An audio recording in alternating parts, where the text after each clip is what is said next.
Welcome to Tribune's new show. And here we are with Salima Hashmi, who is an artist, peace activist, now writer. Well, this is your third book, no, Salima? Ji? Yes, I've edited a couple more, but yeah. Yeah, but this is your first memoir. It's your first memoir, but you wrote about your Yes, father. absolutely. Absolutely, it's my first memoir. And this is a double barrel memoir because it is in two volumes. 2 volumes, yes, it is. So Because that was the publisher who felt that it would work better in 2 volumes, and who is one to argue with the publisher? true. So it's waiting in the wings and interstate. Interesting. Left, yes. So can you? So I mean, so in the waiting in the wings, for example, I mean, I think you start off with this really powerful moment where you are about four and you're looking out of your window, right? And it's partition, and you can hear voices, and your mother shushes you to go to sleep and say, "Please go to sleep." And I wanted to talk to you really about that, the first image of your life, your first memory of being partition, and how that really shapes your life. You're born in Delhi. That's your home. Yeah. So can you talk a little bit about your first few memories and how partition really affects your life?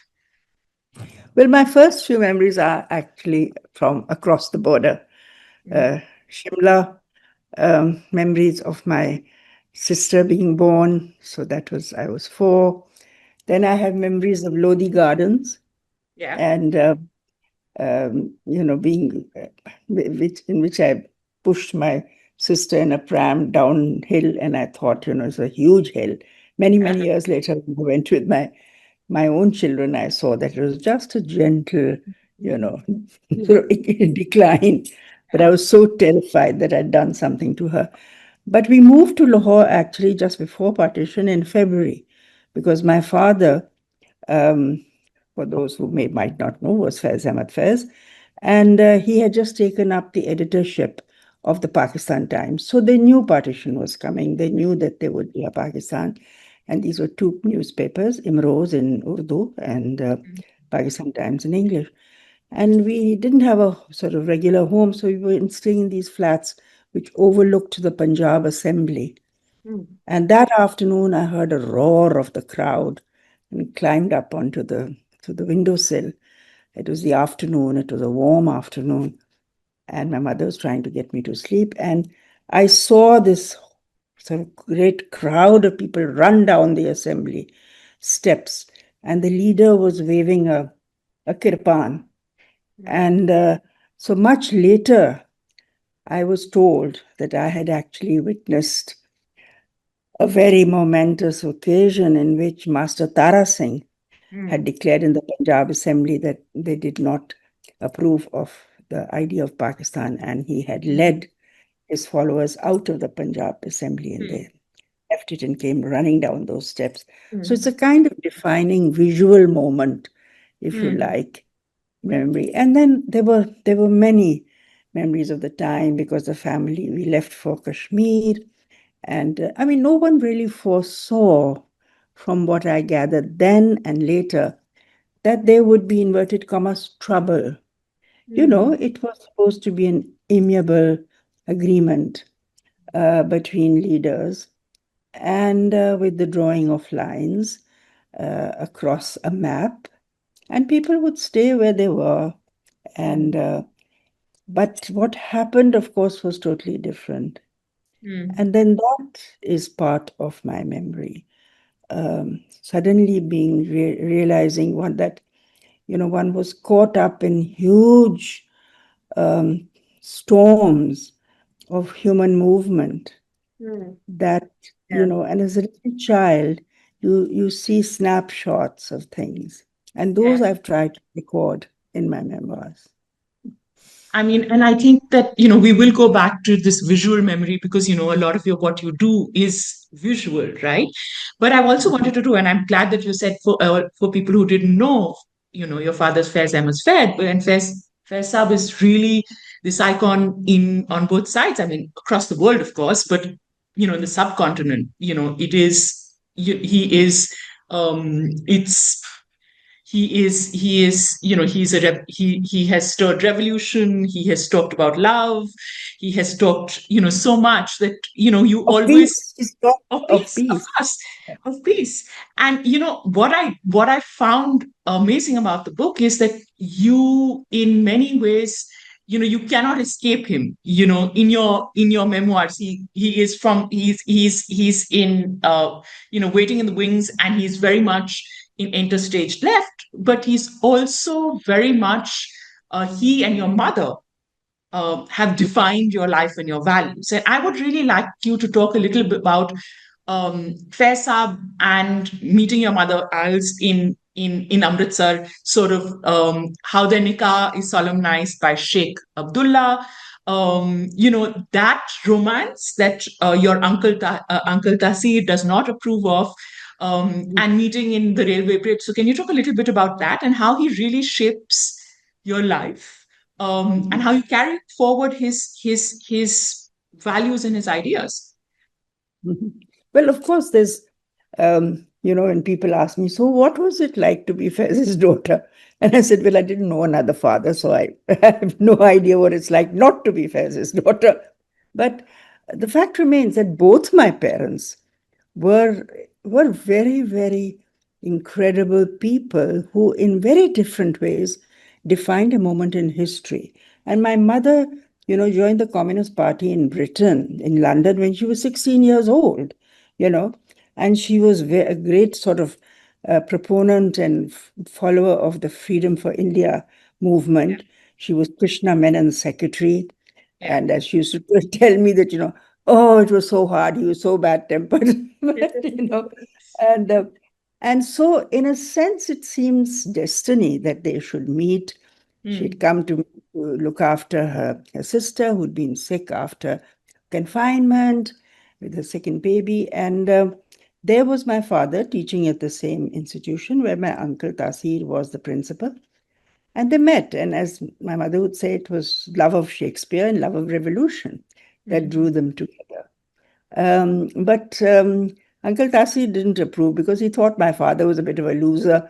He was this sort of quiet dreamer, very self-effacing, and yeah, his sister-in-law was this very vivacious, very pretty, very self-confident person. So he yeah. thought it'd be a terrible match.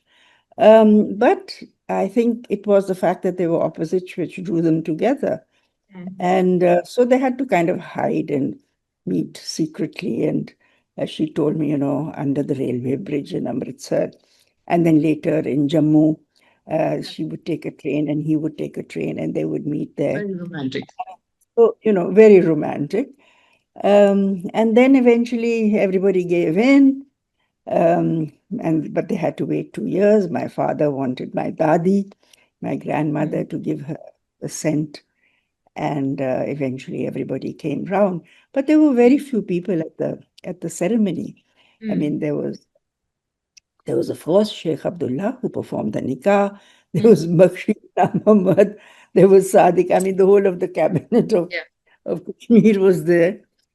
Plus, there was a mushaira at which there was Josh and the other people. The only people who went in the with my father were his younger brother and comrade Naim from Lucknow, who I Mm, met many, many years later after my father passed away. There was a mushaira there, and my mother and I were there, and we met him. Finally, the only other person who was with the bridegroom. So mm, yes, it was. Uh, when one describes it, it seems a very um, an almost a scripted yeah. story that Yeah. how could this be? But I guess that's a film waiting to be made. It is. And um, yeah, and then of course he was in Lahore at Partition because of the Pakistan Times. We were holidaying, and that's when the rumbling started, and he realized that Kashmir might be a boiling point, so he told us to immediately leave. Mm, Um, but it's interesting, what children remember. And as a mm, small girl, I have these sort of memories, which I've recorded in the memoirs, of street kids, what they were shouting, and the things that one picks up in the company of children who are in the streets, and then things that were much larger than life, which one saw on the way back. The sad happenings, which really took, certainly they traumatized my English grandparents who were there, Yeah. Who were there because for a year. they couldn't believe that such gentle people, as they felt, as they experienced, could be part of something that was so heinous and so saddening. But I suppose it gives you the idea that, firstly, that human lives are very often at the mercy of a grand design. Yeah. And that they are sometimes pulled into it, and then they take centuries to regret it. Because, of course, if to be my age, you have so many times met people who've come back to look at homes that they had lost at the time. I have heard stories both of great bravery and courage and how people saved their neighbors. And on the other hand, you have the memories of people who did not. So you have these dichotomies which are part of human beings, very Yeah. clearly demonstrated. And I wanted to end with this, but I'm going to ask you right now. You've lived. You've seen Partition. You write evocatively about the 65 war. You also write about 71, and you talk about how you know it was a difficult how you look at what's happening in now present day Bangladesh, and how it sort of is difficult for you to sort of wrap your head around, in terms of you are you about how there was this division. You also write, you are very much someone, you brought in your students to see the other side, right? They traveled on a train.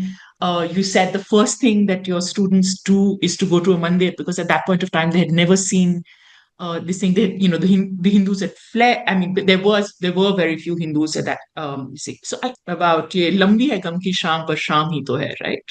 He also Yeah, writes about ye dag dag ujala, right? yeah. So how do you look at hatred that exists on both sides now?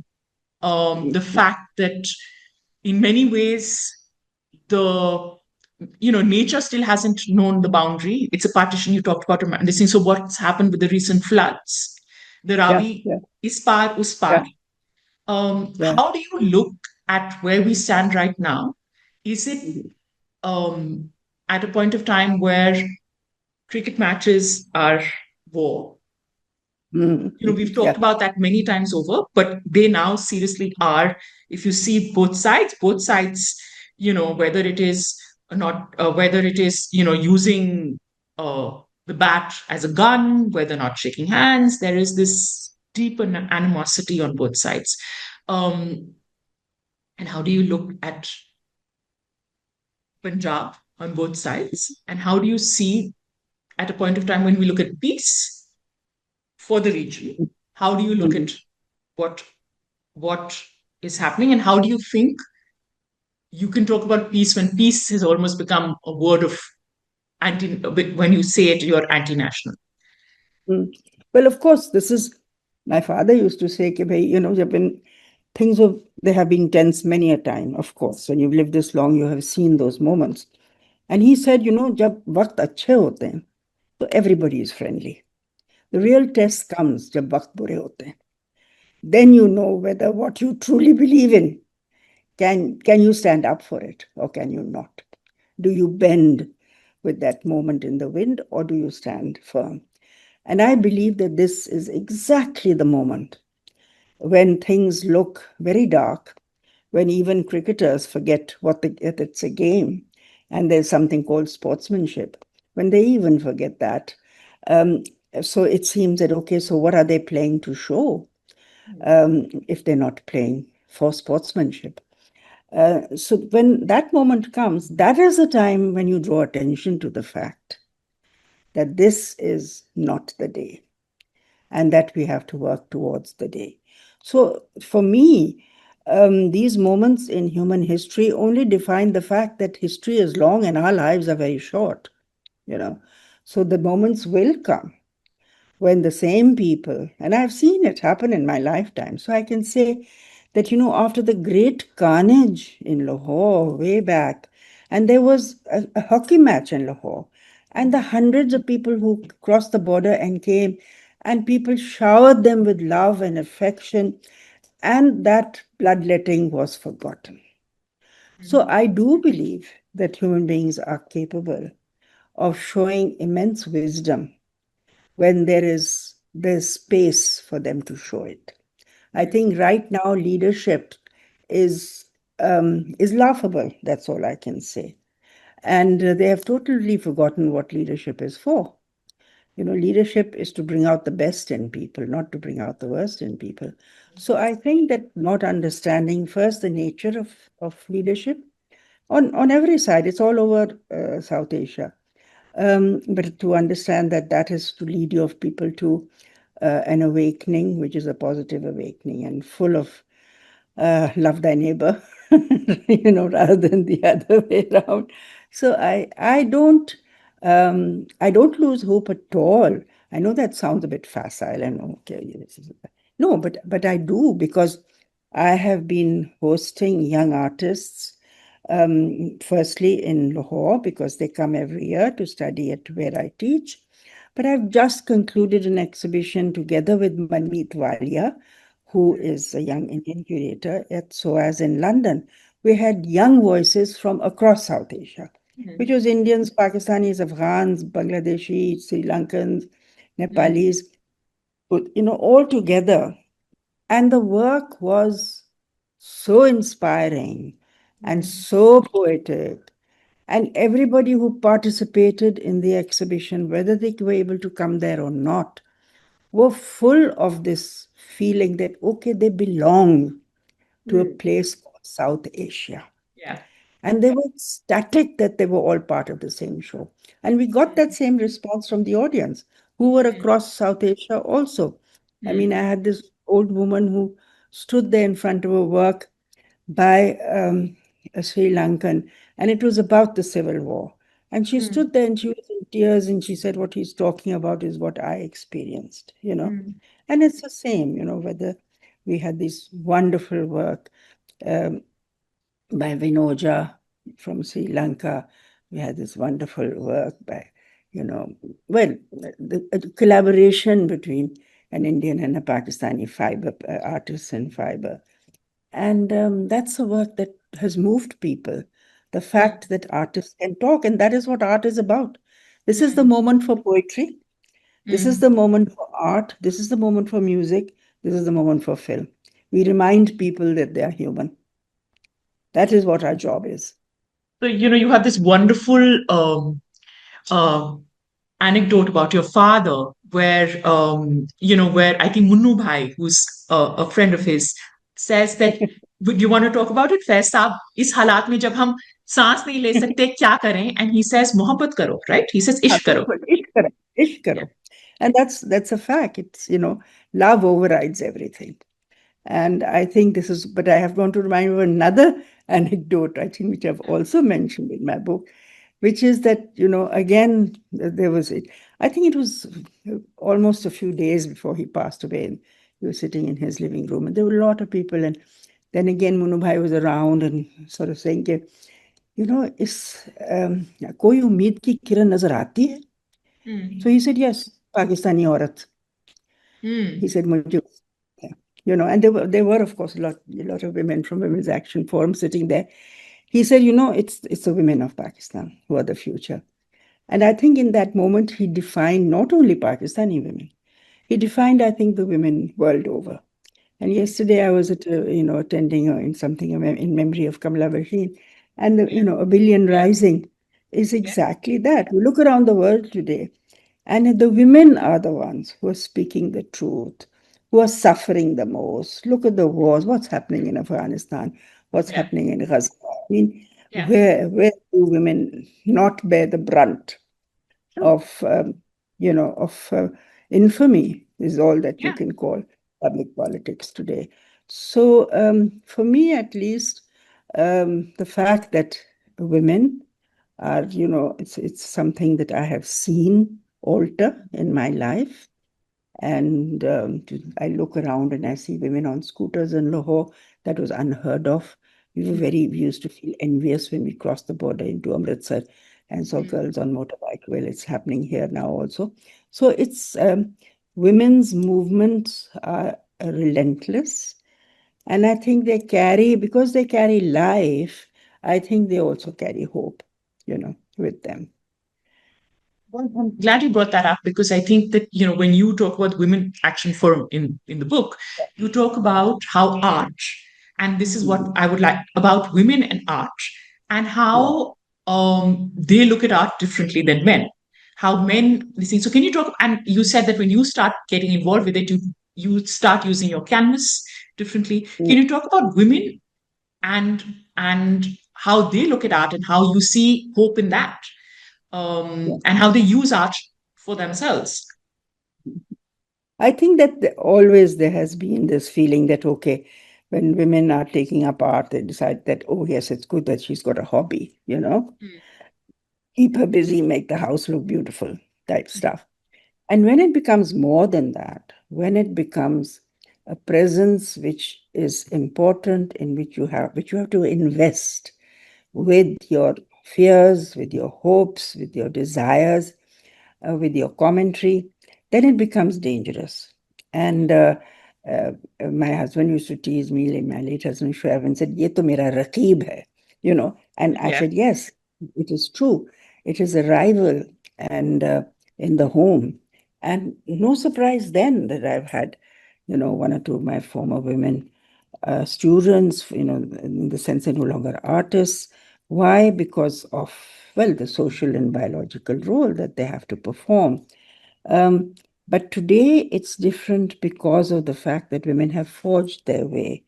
And when I Mm, look at, say, the work of Nalini Malani from India, yeah. and I look of the strength of her message, and I look at the work of Naiza Khan from here or whatever, I feel that, okay, there is something to be said, which is talking about 50% of the world's population who have who have really not had their time in history. And now Mm, is the time that they're speaking out, and they have these voices, and the voices are of women poets, of mm, women artists, of musicians, of singers, and who, belt out what yeah. they feel. And so right now, I'm co-curating with Manmeet Walia a small exhibition at SOAS, which is called Hum Gunahgar Aurtein, We Wonderful. Sinful Women. Yeah. And it's based on Kishore Nahid's poem, Yeah. Hum Gunahgar Aurtein, which we recorded. And Mm, Kishore was delighted. So that is on, it's running in the library. And we borrowed work of women artists from very well-known collector in London, Taimur Hassan.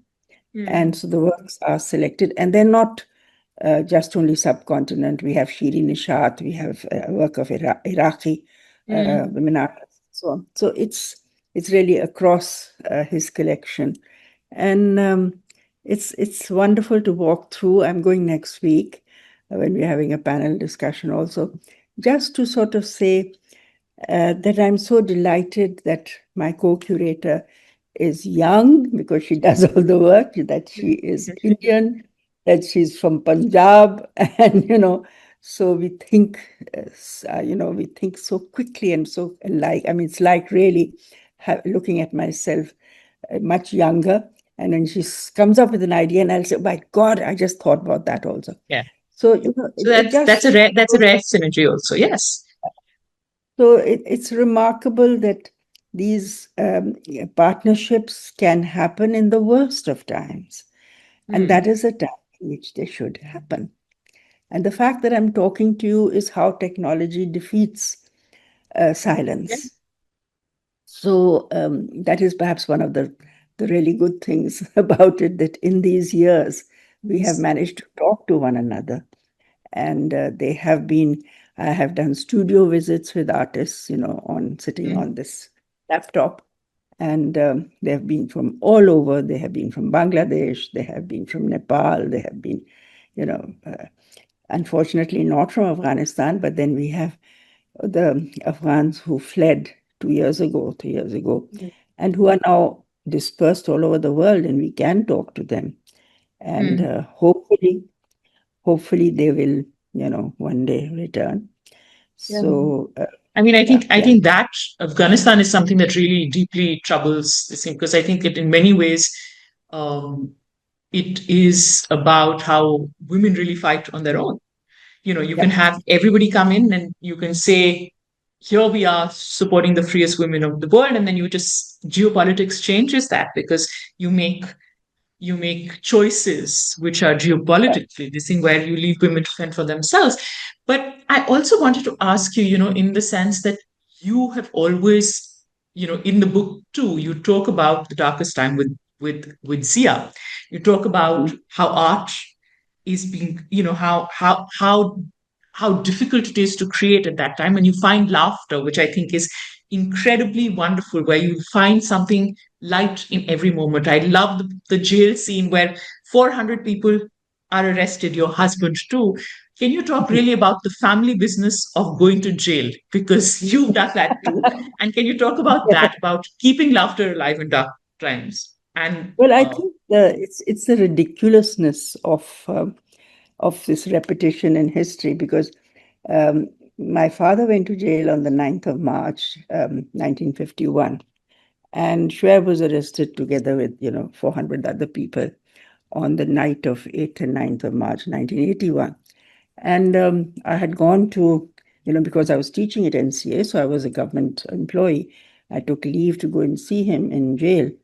And they wouldn't sort of let me see him because they said, oh, there's a hanging today. And when there's a hanging, they dispense with all visitors.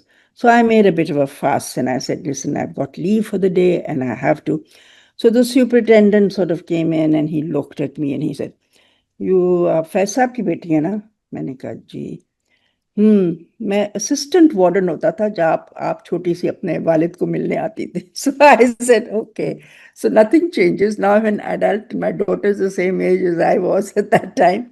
So, and I told Shoaib when I finally did get to meet him, he had a good laugh. He said, we have to really stop this thing of repeating history through our own family. And then, of course, in 2007, I was picked up together with 50 other people at HRCP when the emergency was declared during Musharraf's time. And firstly, I walked into the room. I mean, it was a closed door meeting, so they had no business interrupting it. It was not a public meeting. And they said, well, because they were not intending to arrest the ladies. So we looked around and said, there are no ladies here, there are only women.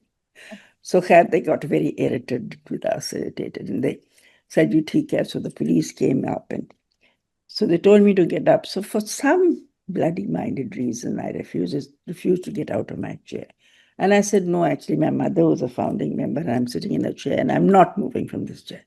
So they got more and more irritated, and the plain clothes man came, and he said, आपको उठना पड़ेगा। तो मैंने कहा मैं तो नहीं उठी, तो फिर आपको ऐसे ही उठा लेंगे। मैंने कहा ठीक है, कुर्सी समेत उठा लें। mm, So then they decided they needed a women policeman because that was more kosher. So the mm, women police came and they lifted me up, making faces, and they said, "Badi bhari hai." So then, then anyway, then by the time we got to the thank you. stairs, They came to lift you. yeah. So the women police gave up and we came down the stairs. So then the men came back to pick up the chair. And my son, who'd come to pick me up because we live very near, I told him Mhm, meeting will last, just an hour. So come and mm, pick me up. So he suddenly saw me being carried aloft in this chair going towards the van, the police van. And he was totally astounded at what's going on. My daughter, who was at home, got a call from the BBC saying mm. that we believe your mother's in a wheelchair He's got, so she thought she left okay this morning. What happened? She got very worried. Anyway, by the time we got to the van, I said, Acha, put the thing, put this chair down. So this guy, the plainclothes man, he said to me, तो अब क्यों कुर्सी छोड़ रही हैं? So I said, क्योंकि मैं मुशर्रफ नहीं हूँ. So, so anyway, there was a big laugh around. So that was another incident in, what we said is a family business. Yes. I hope it's finished there, but one never knows. What I found very wonderful was that you kept about laughter, because I think one of the aspects of authoritarianism is that, and you see it world over, is that you can't do anything if you're laugh. You cannot, if you take away humor, it's somehow the most terrifying. So can you just tell us about that? And when Zia's grandson called you up, so can you talk about that incident, please? Well, he's very sweet actually, because he was just doing some research. He's writing about art and so on. So he, out of nowhere, he called and Irony, introduced that, himself. but yeah. And wanted to talk about, art during his year's time. And then I thought what was rather sad was that he said, to us, because he lives abroad with his family, he said, to us, he was just a very loving grandfather. And so I can't relate the two together. And he truly did not believe, I suppose, because you're shielded from such things, and which I understand. So I gave him some actual changes that happened, because he said my father was not a sort of a close-minded, narrow-minded Islamist. He was his view. So I said yes, but this happened, and these are facts of history. So I felt, I felt sad for him, because I felt that he was loaded uh, with this angst that came out of what his discovery was of what had happened. But I think that over our long discussions, he did realize, what was the truth, what were the facts. But on the other hand, it's a very difficult thing to take in at an emotional level, and which I respect, yes.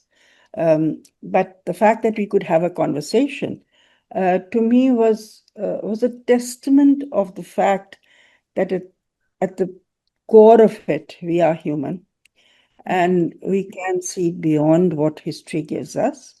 And so I was happy that I was able to give him the facts as I saw them, and he had to take them the way. And I suppose he went on to write his piece, whatever it was. It was for uh, his undergrad essay. But I think that the humorous side of it always is that, as you said, there's no other way of combat. That is the only way. And I remember that when I went to visit my father in Beirut when he was in exile, the Yeah. first thing he said to me when he said, Zia ke latife sunao, Yeah. you know.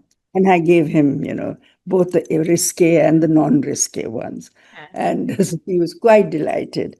And then he wanted to, there's a particular newspaper in Lahore which was always writing reams and reams against him. So he said, मेरे बारे में फलां अखबार ने कुछ column लिखे. I said, नहीं, Abu, they've kind of gone silent. So he looked very worried. He said, no, you must make sure that they write something, or the people will think I'm dead. So we all, I think, we imbued this sense of humor all round. I was lucky that I married somebody, who had even Yeah. greater sense of humor. And we were able to make that sense of humor public Yeah. through Shoaib's writings and our performances. Even some of the best pieces came out during Zia's time. By that time, we were banned from television, but we took to street theater, and we took to, and public performances wherever could be, to just make everything look ridiculous. I think that gives people, it gives people hope, and when you can laugh in dark times, it's a good thing. So that's perfect. That's a great ending. And I mean, as you said, I'm going to quote Faiz Saab with this thing is where he said, "Lambi hai gam ki sham, but sham hi to hai." right? Yes. So is रात की सुबह आएगी, and thank you so much, and hopefully that you shall be, hopefully we can have this across the border, and you can come and release the book hopefully. Ji. It'll be wonderful.